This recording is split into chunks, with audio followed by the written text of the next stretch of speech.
نحمده ونصلي على رسوله الكريم اما بعد فاعوذ بالله من الشيطان الرجيم بسم الله الرحمن الرحيم رب اشرح لي صدري ويسر لي امري واحلل عقدة من لساني يفقهوا قولي الحمد لله رب العالمين والصلاة والسلام على رسوله الآمين والعاقبات للمتقين اما بعد۔ اس دل فریب، آرام دہ اور پر آسائش زندگی کے بعد آنے والے تمام مراحل انتہائی کٹھن، تکلیف دہ ہیں۔ سب سے پہلا مرحلہ موت کا ہے۔ موت وہ کڑوا گھونٹ ہے جسے ہر جاندار نے پینا ہے۔ ارشاد باری تعالیٰ ہے کل نفس ذائقۃ الموت، ہر جاندار نے موت کا ذائقہ چکھنا ہے۔ آل عمران آیت نمبر 185۔ دوسری جگہ ارشاد باری تعالیٰ ہے کل شیء ہالک الا وجہہ، اللہ تعالیٰ کی ذات کے علاوہ ہر چیز ہلاک ہونے والی ہے۔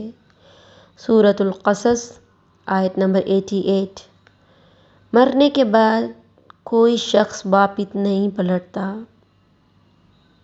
کوئی شخص واپس نہیں پلٹتا۔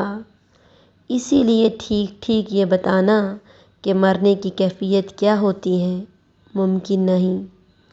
البتہ قرآن و حدیث میں موت کی شدت اور سختی کا جو ذکر آیا ہے، اس سے اندازہ ہوتا ہے کہ دنیاوی زندگی کے سارے غم، ساری تکلیفیں، مصیبتیں اکٹھی کر دی جائیں تو موت کی تکلیف اور شدت ان سے زیادہ ہوگی۔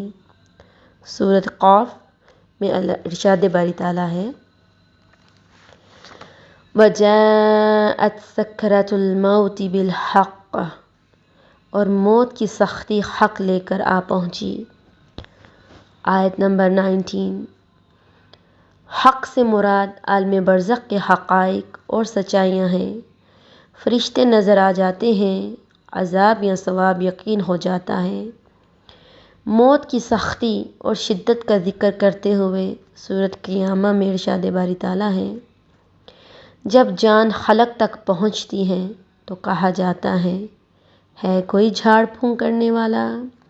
آدمی یہ سمجھتا ہے کہ اب دنیا سے جدائی کا وقت آ گیا ہے۔ اس وقت پنڈلی کے ساتھ پنڈلی مل جاتی ہے۔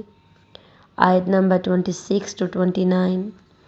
پنڈلی سے پنڈلی مل جانے کا مطلب یہ ہے کہ موت کے وقت پے در پہ تکلیفیں آتی ہیں، تب جان نکلتی ہے۔ آپ صلی اللہ علیہ وآلہ وسلم نے فرمایا موت کی تکلیف بڑی شدید ہے۔ دوسری حدیث میں ہے لذتوں کو مٹا دینے والی چیز یعنی موت کو کثرت سے یاد کیا کرو۔ آپ صلی اللہ علیہ وآلہ وسلم نے جس مرض میں وفات پائی، اس میں آپ صلی اللہ علیہ وآلہ وسلم کی بے چینی کا یہ عالم تھا کہ پانی کا پیالہ ساتھ رکھا تھا جس میں بار بار ہاتھ مبارک ڈالتے اور چہرہ پہ ملتے، اپنی چادر کبھی چہرہ مبارک پہ ڈالتے اور کبھی ہٹا لیتے۔ آپ صلی اللہ علیہ وآلہ وسلم پر جب موت کی غشی طاری ہونے لگی تو آپ صلی اللہ علیہ وآلہ وسلم اپنے چہرہ مبارک سے پسینہ پوچھتے اور فرماتے جاتے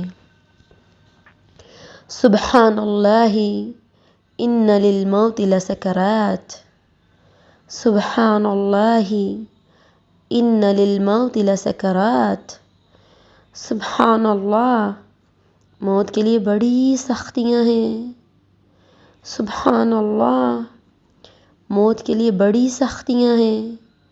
حضرت عائشہ رضی اللہ عنہا فرماتی ہیں کہ آپ صلی اللہ علیہ وآلہ وسلم کی موت کی تکلیف دیکھنے کے بعد اب میں کسی کے لیے موت کی سختی کو برا نہیں سمجھتی تھی۔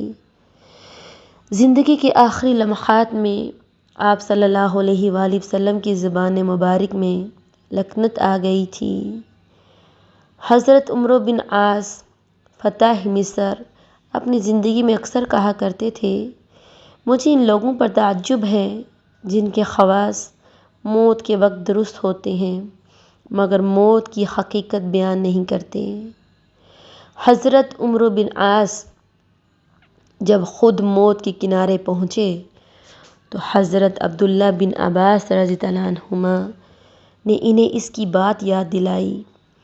حضرت عمر رضی اللہ عنہ نے ٹھنڈی سانس لی اور کہنے لگے، موت کی کیفیت ناقابل بیان ہے، بس اتنا بتا سکتا ہوں کہ مجھے ایسا معلوم ہو رہا ہے گویا آسمان زمین پر ٹوٹ پڑا ہے اور میں دونوں کے درمیان پس رہا ہوں۔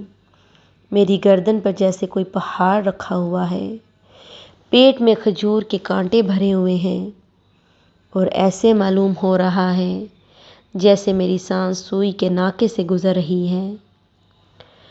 حضرت شداد بن اوس کہتے ہیں، موت کا لمحہ دنیا اور آخرت کی تمام ہولناکیوں سے زیادہ ہولناک ہے۔ یہ آراؤں کے چیرنے سے زیادہ اذیت ناک، قینچیوں کے کاٹنے سے زیادہ سخت اور ہڈیوں کے ابلنے سے زیادہ تکلیف دہ ہے۔ اگر مردہ زندہ ہو کر لوگوں کو موت کی سختی سے آگاہ کر دے تو لوگوں کا آرام اور نیند ختم ہو جائے۔ حضرت عمر بن عبدالعزیز رحمۃ اللہ یہ دعا فرمایا کرتے تھے، اللہم ہون علی الموت، اللہم ہون علی الموت، یا اللہ مجھ پر موت کی سختی آسان فرما، یا اللہ مجھ پر موت کی سختی آسان فرما۔ رسول اللہ صلی اللہ علیہ وآلہ وسلم نے مومن اور کافر کی موت کو الگ الگ کیفیت میں بیان فرمایا۔ ابھی جو بتایا جا رہا ہے وہ مومن کی کیفیت ہے کہ مومن کو کون کون سی خوشخبری دی جاتی ہے، مومن کو کون سی بشارتیں دی جاتی ہیں، مومن کو کون سی اللہ کی نعمتیں عطا کی جاتی ہیں۔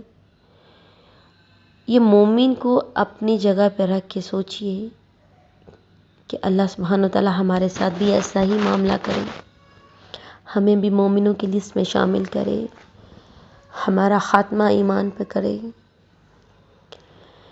جس کا خلاصہ یہ ہے، جب مومن کی موت کا وقت آتا ہے تو سورج کی طرح روشن چہرے والے فرشتے جنت سے عطر، سفید ریشمی کفن اپنے ساتھ لاتے ہیں، آ کر مومن آدمی کو السلام علیکم کہتے ہیں۔ ملکن موت روح قبض کرنے سے پہلے اسے خوشخبری دیتے ہیں، اے پاک روح۔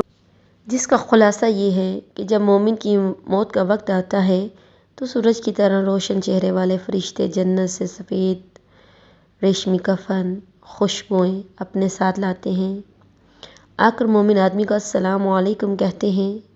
ملکن موت روح قبض کرنے سے پہلے اسے خوشخبری دیتے ہیں، اے پاک روح خوش ہو جا، تیرے لیے اللہ کی رحمتیں اور جنت کی نعمتیں ہیں۔ یہ خوشخبری سن کر مومن آدمی کے دل میں اللہ تعالیٰ کے پاس جانے کی زبردست خواہش پیدا ہوتی ہے اور مومن آدمی کی روح جسم سے اس طرح نکل آتی ہے جس طرح مشکیزہ کا منہ کھول دینے سے پانی بہہ نکلتا ہے۔ فرشتے روح قبض کرنے کے بعد اسے خوشبودار سفید ریشمی کفن میں لپیٹ لیتے ہیں اور آسمان کی طرف لے جاتے ہیں۔ اس وقت مومن آدمی کی روح سے اس قدر تیز مسک سی خوشبو آتی ہے کہ آسمان کے فرشتے اسے محسوس کر کے آپس میں کہتے ہیں، کسی مومن آدمی کی روح اوپر آ رہی ہے۔ فرشتے آسمان کے دروازے پہ دستک دیتے ہیں تو آسمان اول کے فرشتے پوچھتے ہیں، یہ کون پاک روح ہے؟ جواب میں فرشتے بتاتے ہیں، یہ فلاں ابن فلاں ہے۔ آسمان کے فرشتے اس کے لیے دروازہ کھولتے ہیں، اسے خوش آمدید کہتے ہیں اور اس پاک روح کو اللہ تعالیٰ کی رحمتوں اور نعمتوں کی بشارت دیتے ہیں۔ فرشتے اسے دوسرے آسمان کی طرف لے جاتے ہیں۔ پہلے آسمان کے فرشتے مومن آدمی کی عزت افزائی کے لیے دوسرے آسمان تک سے اسے الوداع کہنے آتے ہیں۔ دوسرے آسمان پر مومن کی روح کو پہلے آسمان کی طرح خوش آمدید کہا جاتا ہے۔ پھر تیسرے، چوتھے، حتیٰ کہ ساتویں آسمان تک روح پہنچ جاتی ہے۔ وہاں پہنچنے کے بعد اللہ تعالیٰ کی طرف سے حکم ہوتا ہے کہ میرے اس بندے کا نام علیین مطلب بلند مرتبہ لوگوں کی فہرست میں لکھ دو۔ اس کے بعد اس کی روح کو جسم میں سوال و جواب کے لیے دوبارہ لوٹا دیا جاتا ہے۔ قبر میں آنے والے فرشتوں کا نام منکر نکیر۔ ان کا چہرہ سیاہ، آنکھیں کیرے رنگ کی، بڑی بڑی چمکدار، دانت گائے کے سینگ جیسے بڑے بڑے، آواز بجلی کی طرح گرجدار ہوتی ہے۔ اپنے دانتوں سے زمین اکھیڑتے ہوئے گرجدار آواز میں پوچھتے ہیں، من ربک، تیرا رب کون ہے؟ من نبیک، تیرا نبی کون ہے؟ وما دینک، تیرا دین کون سا ہے؟ مومن آدمی قبر کی تاریکی، تنہائی اور منکر نکیر کے انتہائی ڈراؤنے چہرے دیکھنے کے باوجود کسی قسم کا خوف اور گھبراہٹ محسوس نہیں کرتا اور پورے اطمینان سے منکر نکیر کے سوالوں کا جواب دیتا ہے۔ بعض اہل ایمان کو سوال و جواب کے وقت سورج غروب ہوتے دکھایا جاتا ہے۔ چنانچہ مومن آدمی فرشتوں کے سوال کے جواب میں کہتا ہے، ذرا ٹھہرو، مجھے نماز عصر ادا کر لینے دو، پھر میں تمہارے سوالوں کے جواب دوں گا۔ لیکن جب اسے معلوم ہوتا ہے کہ یہ نماز ادا کرنے کی جگہ نہیں تو پھر وہ منکر نکیر کے سوالوں کے جواب دیتا ہے۔